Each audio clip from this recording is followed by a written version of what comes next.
Hello, हाय, राधे राधे, जय Shri Krishna. Good evening मेरे प्यारे विद्यार्थी साथियों। हमारी जो मिशन सरकारी नौकरी के तहत जो इंडियन पॉलिटी की क्लासेस शुरू की है हमने, तो आज हम इसमें इंडियन पॉलिटी के अंतर्गत संसद को देखने वाले हैं। भारतीय जो पार्लियामेंट है उसको यहाँ पर कवर करने वाले हैं। इसके सदन कितने हैं, संसद किस प्रकार से कार्य करती है, ये सारे यहाँ पर आज आपके लिए देखेंगे। एक ही वीडियो में आपको यहाँ पर समझ में आ जाएगा कि आप यहाँ संसद से जितने भी क्वेश्चन बनते हैं वो एक भी बार नहीं होने वाला है। तो देखिए क्लास को शुरू करते हैं बिना कुछ देरी किए। तो देखिए संसद भवन, ये हमारी जो इमारत दिख रही है संसद भवन की, आप देख सकते हैं यहाँ पर। तो ये जो संसद भवन की इमारत जहाँ पर दी रही है वो पुराना संसद भवन है हमारा। कौन सा भवन है? पुराना संसद भवन है। यहाँ पर देख सकते हैं नीचे वाले चित्र में, ये पुराना संसद भवन है जो कि हमारी गोल इमारत थी, पुरानी संसद भवन की इमारत। और यहाँ पर जो मध्य वाला भाग है ये राज्यसभा असेंबली थी, और ये मध्य वाला है इसका गर्भगृह। यहाँ पर जो हमारे संविधान बना था उस समय जितनी भी बैठकें हुई थी वो यहाँ पर हुई थी, मध्य वाले हिस्से में, ध्यान रखना। तो और जो नया संसद भवन बना है हमारा ये है, इसकी जो आकृति है वो कैसी है?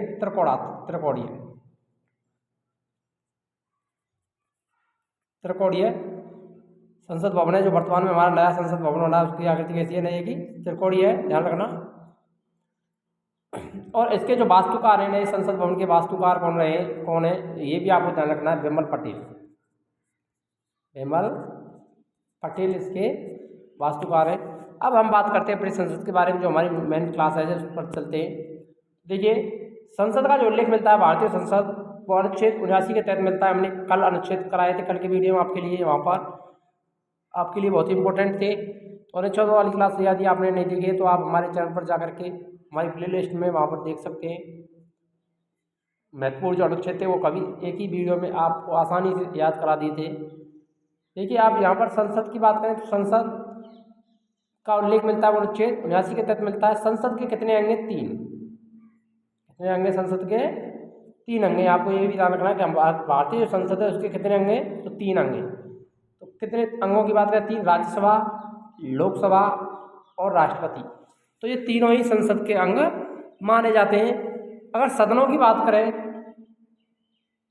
कि सदन कितने हैं, तो सदन की बात करें तो सदन मात्र 2 हैं। कितने सदन हैं? 2 सदन हैं। कितने सदन हैं? 2 सदन, जिनमें लोकसभा और राज्यसभा को शामिल किया जाता है। ध्यान रखना, संसद के अंग पूछे जाते हैं तो तीनों आते हैं, राज्यसभा, लोकसभा और राष्ट्रपति। और सदनों की बात करें तो राज्यसभा और लोकसभा ही आती। आगे बढ़ते हैं। अब देखिए संसद यानी पार्लियामेंट के बारे में अनुच्छेद 79 में उल्लेख मिलता है। तो पार्लियामेंट जो शब्द है वो फ्रेंच भाषा से लिया गया है। कहाँ से लिया गया है?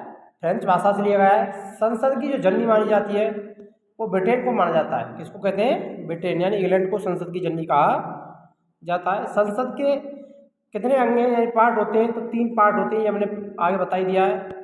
राज्यसभा, लोकसभा और राष्ट्रपति। राज्यसभा का उल्लेख अनुच्छेद 80 के तहत मिलता है और लोकसभा का अनुच्छेद 81 के तहत उल्लेख किया गया है। तो ध्यान रखना, 79 में संसद होगी, 80 में राज्यसभा का उल्लेख और 81 में लोकसभा का उल्लेख किया है। और राष्ट्रपति के बारे में तो हमने आपको बताया अनुच्छेद 53 के तहत राष्ट्रपति का उल्लेख किसमें है? अनुच्छेद 53 में राष्ट्रपति का उल्लेख मिलता है। आगे बढ़ते हैं।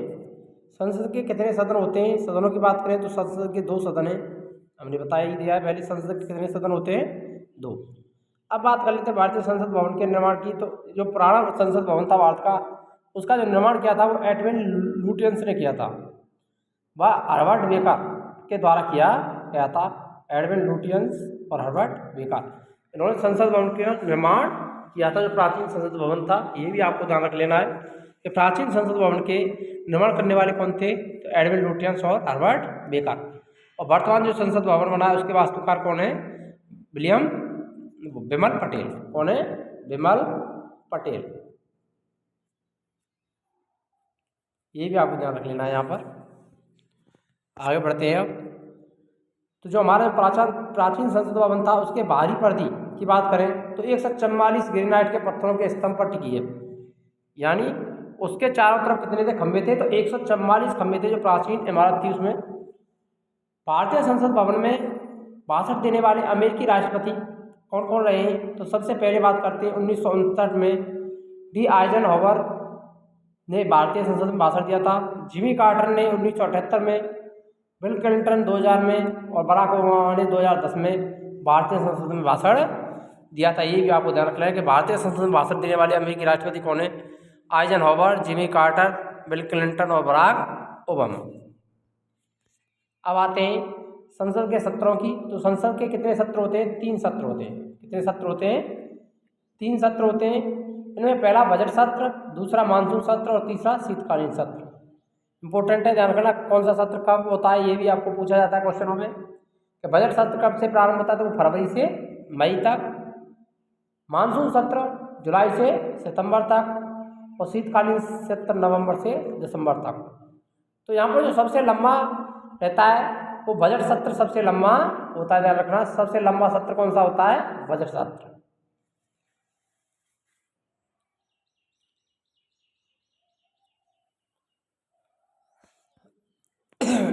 आगे देखिए, अब हम अपने लोकसभा और राज्यसभा को एक साथ कवर करेंगे। लोकसभा और राज्यसभा के नाम क्या है, यहाँ पर कुछ लोकसभा और राज्यसभा के जो विभिन्न नाम हैं यहाँ पर हम उनको देखने पा रहे हैं कि राज्यसभा को क्या कहा जाता है, लोकसभा को किन किन नामों से जाना जाता है। तो देखिए, लोकसभा की बात करें तो लोकसभा को निम्न सदन कहा जाता है और राज्यसभा को उच्च सदन कहा जाता है। तो ध्यान रखना निम्न सदन कौन सा है, लोकसभा, और उच्च सदन कौन सा होता है, राज्यसभा। लोकसभा को हाउस ऑफ पीपल यानी जनता का सदन भी कहते हैं, और काउंसिल ऑफ स्टेट यानी राज्यों का संघ यानी सदन भी कहा जाता है। तो राज्यों की जो परिषद है वो कौन सी है, राज्यसभा, जो राज्यों का प्रतिनिधित्व करती है, और लोकसभा किसका प्रतिनिधित्व करती है, जनता का प्रतिनिधित्व करती है। तो लोकसभा को इसीलिए जनता का सदन कहा जाता है और राज्यसभा को चर्चित लोगों का सदन कहा जाता है। लोकसभा प्रथम सदन है और राज्यसभा द्वितीय सदन है। लोकसभा अस्थायी सदन होता है क्योंकि इसके जो सदस्य हैं प्रवर्तन है वो 5 साल बाद होता रहता है, तो इसका जो कार्यकाल है वो कितना होता है, 5 साल। कार्यकाल कितना होता है, 5 वर्ष। और ये लोकसभा राज्यसभा है वो कैसा है, स्थायी सदन है, इसका कार्यकाल कितना है, 6 वर्ष। कितना होता है, 6 वर्ष होता है। इसके देखते हैं सदस्य प्रति 2 वर्ष बाद हटते रहते हैं। इसे युवाओं का सदन कहा जाता है और इसे बड़ों का सदन कहा जाता है। तो ध्यान रखना ये नाम है, तो ये भी नाम भी पूछे जा सकते हैं कि लोकसभा को किस नाम से जाना जाता है और राज्यसभा को क्या कहा जाता है, ये भी आपको याद कर लेने, यही कि याद हो गए होंगे और नहीं हुए तो आप उसका स्क्रीनशॉट ले सकते हैं। यदि आप चैनल पर नए हैं तो चैनल को सब्सक्राइब करना ना भूलें और वीडियो को अधिक से अधिक शेयर करें, ताकि हमारी जो निःशुल्क क्लासेस चल रही है वो ओनली ऑन यूट्यूब पर निःशुल्क क्लासेज आपके लिए पॉलिटिकल साइंस से संबंधित संपूर्ण बैच आपको पूरा देखने को मिलेंगे यहाँ पर। तो जल्दी से जल्दी अधिक विद्यार्थी हमारे चैनल से जुड़ें और चैनल को सब्सक्राइब करना ना भूलें।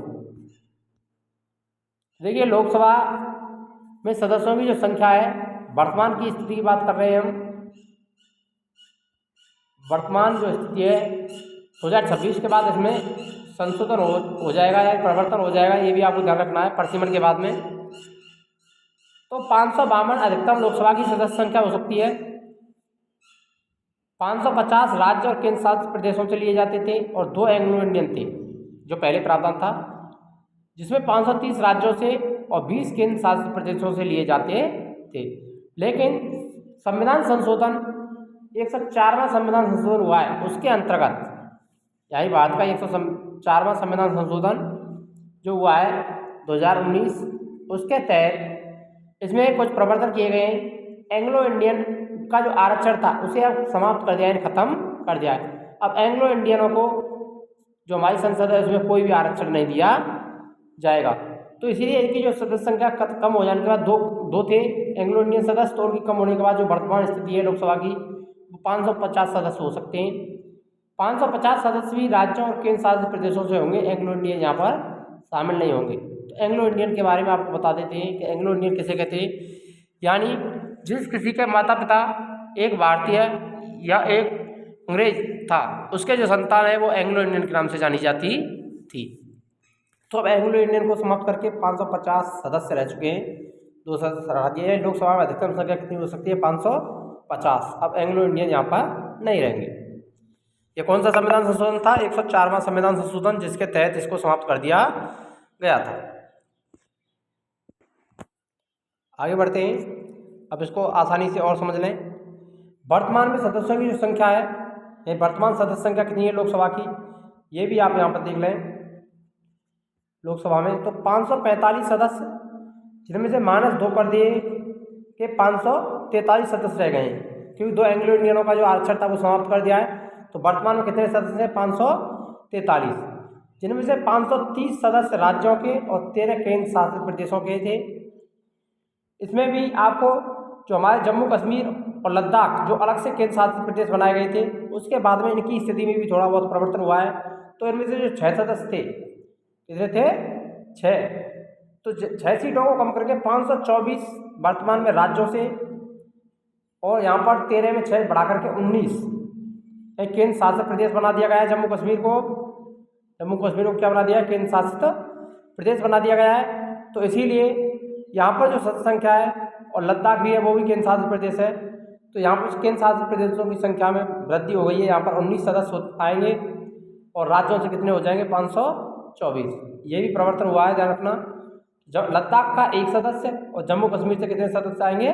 5 सदस्य लोकसभा में। तो इसमें भी परिवर्तन हुआ है, इसे आसानी से आप परिवर्तन कर लेना अपना जो भी है।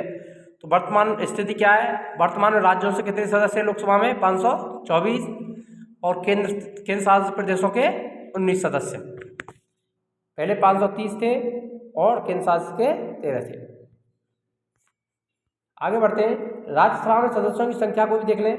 तो राज्यसभा में अधिकतम सदस्य संख्या 250 हो सकती है, जिसमें से 238 राज्य और केंद्र शासित प्रदेशों से और 12 राष्ट्रपति द्वारा मनोनीत, जिनमें कला, विज्ञान, साहित्य और समाज सेवा के आधार पर राष्ट्रपति जिन सदस्यों को मनोनीत करता है।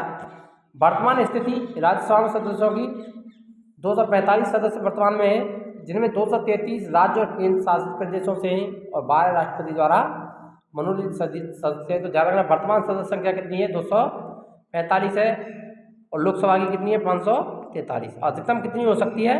250।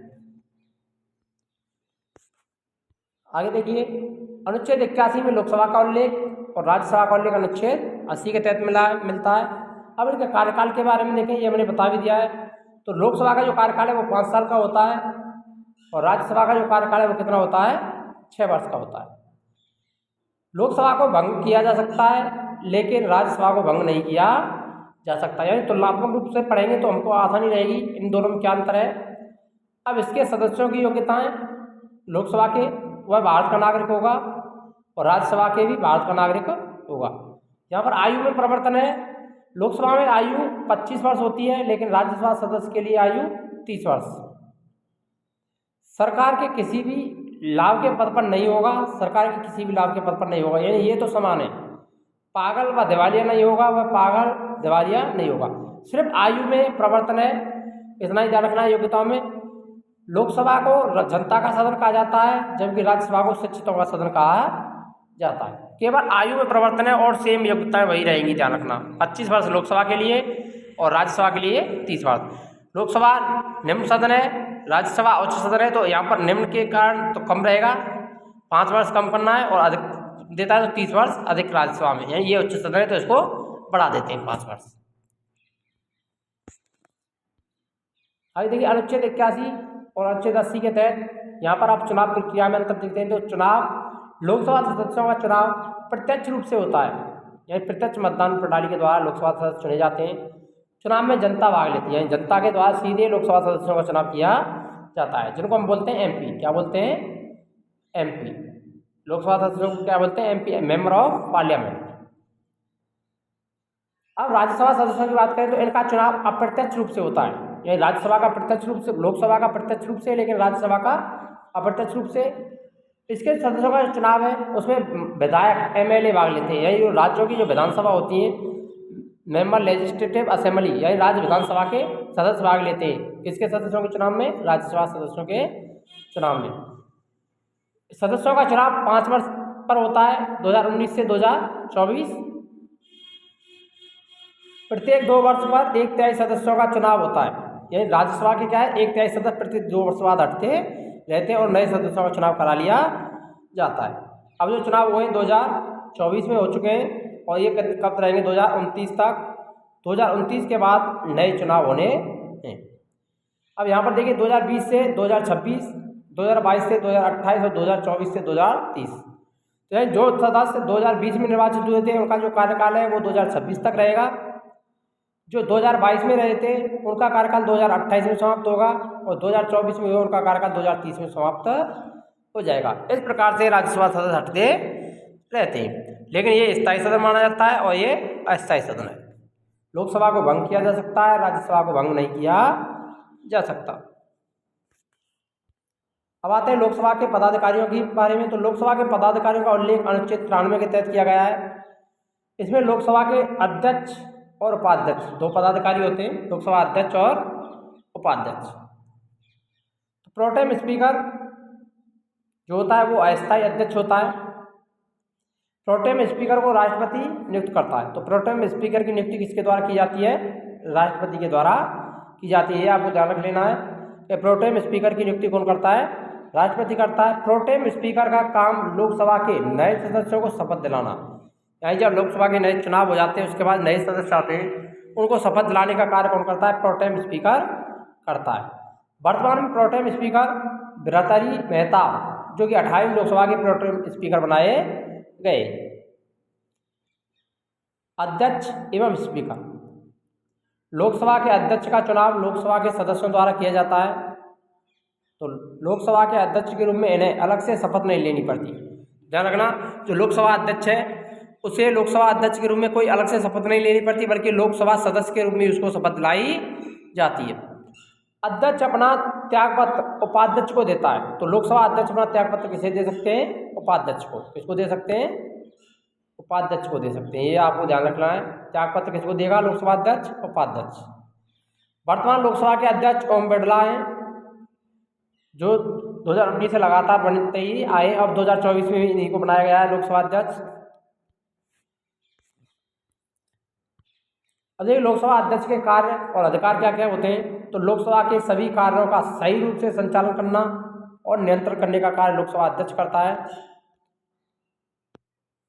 लोकसभा का अध्यक्ष ही संयुक्त अधिवेशन की अध्यक्षता करता है। ध्यान रखना, लोकसभा का अध्यक्ष संयुक्त अधिवेशन की अध्यक्षता कौन करेगा, लोकसभा अध्यक्ष के द्वारा की जाती है। जब किसी विधेयक पर निर्णय नहीं निकल पा रहा होता है तो लोकसभा का जो अध्यक्ष है वो निर्णायक मत देने का अधिकार भी रखता है। तो कार्यों का सही रूप से संचालन करना और नियंत्रण करना, संयुक्त अधिवेशनों की अध्यक्षता करना, किसी विधेयक पर निर्णय नहीं हो तो निर्णायक मत देने का अधिकार लोकसभा अध्यक्ष का होता है। धन विधेयक का निर्धारण लोकसभा अध्यक्ष ही करता है। यानी कौन सा विधेयक धन विधेयक है या नहीं, इसका निर्णय कौन करेगा, लोकसभा अध्यक्ष ही करेगा। ये भी ध्यान रखना है, कोई विधेयक धन विधेयक है या नहीं, इसका निर्णय कौन करता है, लोकसभा अध्यक्ष। अगर लोकसभा का कोई अध्यक्ष 60 दिनों तक बिना अनुमति के लिए संसद के अधिवेशन से अनुपस्थित रहता है तो उसकी सदस्यता को समाप्त किया जा सकता है। पहले लोकसभा अध्यक्ष की बात करें तो पहले लोकसभा अध्यक्ष जीवी मावलंकर, जो क्या बोलते हैं जीवी मावलंकर कहते थे। गणेश वासुदेव मावलंकर का पूरा नाम है। पहली महिला लोकसभा अध्यक्ष मीरा कुमार। पहली लोकसभा अध्यक्ष कौन थी, मीरा कुमार थी। ये भी आपको ध्यान रख लेना, यहाँ से भी क्वेश्चन पूछे जाते हैं। अब आते हैं राज्यसभा के पदाधिकारियों के बारे में, तो जिनका उल्लेख अनुच्छेद 89 में किया गया है। 93 में लोकसभा के पदाधिकारी और राज्यसभा के पदाधिकारी 89 में। इसके सभापति और उपसभापति, इसके 2 पदाधिकारी होते हैं। सभापति भारत का राष्ट्रपति ही राज्यसभा का सभापति होता है। भारत का जो राष्ट्रपति है कौन सा, उपराष्ट्रपति। ध्यान रखना, उपराष्ट्रपति नहीं लिखा है यहाँ पर हमने। जो उपराष्ट्रपति होता है वो राज्यसभा का पदेन सभापति होता है। कैसा होता है, पदेन सभापति होता है। सभापति संसद का सदस्य नहीं होता, यानी ये संसद का सदस्य नहीं होता है। सभापति की उपस्थिति में उपसभापति उनके कार्यों का निर्वहन करते हैं।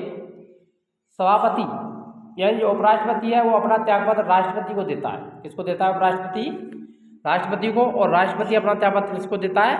उपराष्ट्रपति को। उपराष्ट्रपति को वेतन उपराष्ट्रपति के रूप में नहीं मिलता, लेकिन राज्यसभा सदस्य के रूप में उसको वेतन दिया जाता है। उपसभापति अपना त्यागपत्र सभापति को देते हैं, यानी जो राज्यसभा का उपसभापति है वो किसको देगा? सभापति को। यानी सभापति कौन? उपराष्ट्रपति को देता है। वर्तमान में राज्यसभा के सभापति की बात करें तो वर्तमान राज्यसभा के सभापति कौन है? जगदीप धनखड़, जो कि भारत के उपराष्ट्रपति हैं। और उपसभापति की बात करें तो हरिवंश नारायण सिंह। तो वर्तमान में राज्यसभा के उपसभापति कौन है? हरिवंश नारायण सिंह हैं। मिलते हैं नेक्स्ट वीडियो में, तब तक के लिए जय हिंद, राधे राधे, जय श्री कृष्णा।